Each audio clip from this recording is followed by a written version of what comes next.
Hello, good evening to all respected teachers, coordinator, and my research guide. As a part of pre-PhD coursework, or we can say Knowledge Enhancement Forum, today I am here for presentation on analytical techniques and its methodologies used in pharmaceutical industries. When I was started my research and started to discuss with my colleagues, seniors and teachers regarding the selection of my research topic, that is HPLC. So I feel that everyone has queries or question in their mind. What is the scope of research in HPLC technique or HPLC development? That's why today I want to focus on this issue in brief. Analytical techniques, that is chromatography or it may be the spectroscopy. Why improvement or updation is necessary in existing methodologies?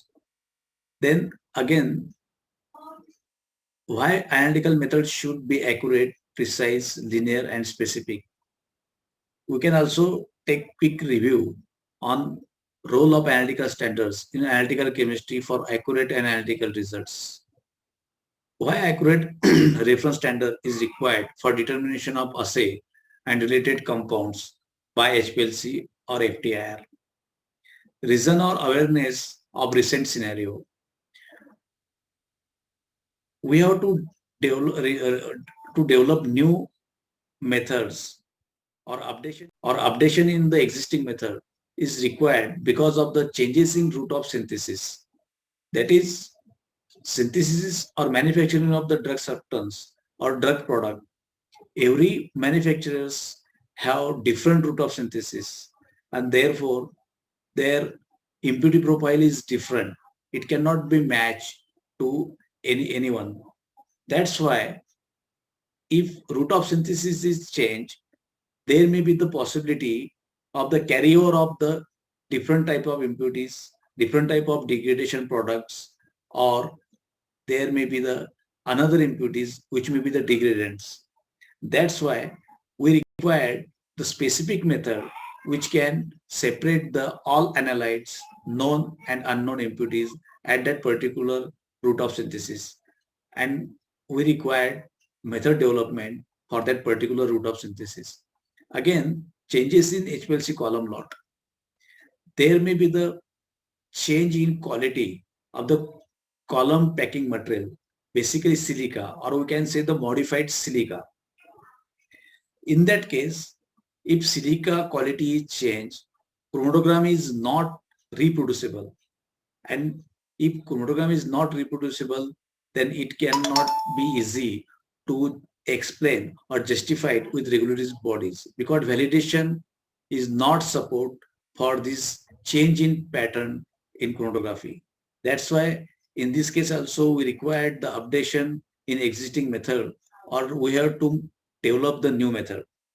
Then saving of the time and cost. It is again most of the important aspects in industry because sometimes we have to develop the method which is used for reaction monitoring and manufacturing chemist cannot hold their reaction mass and that's why he expect the results immediate results. So we have to develop the method which are the very minimum less time. Then again, methodology replaced with costly instrument by easily available instrument. Sometimes if polymorphism, we have to use the XRT method and if it is switch over to the FTIR, it is very cost effective.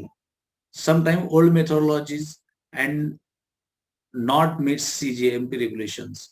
In this case also, we have to develop the new methods.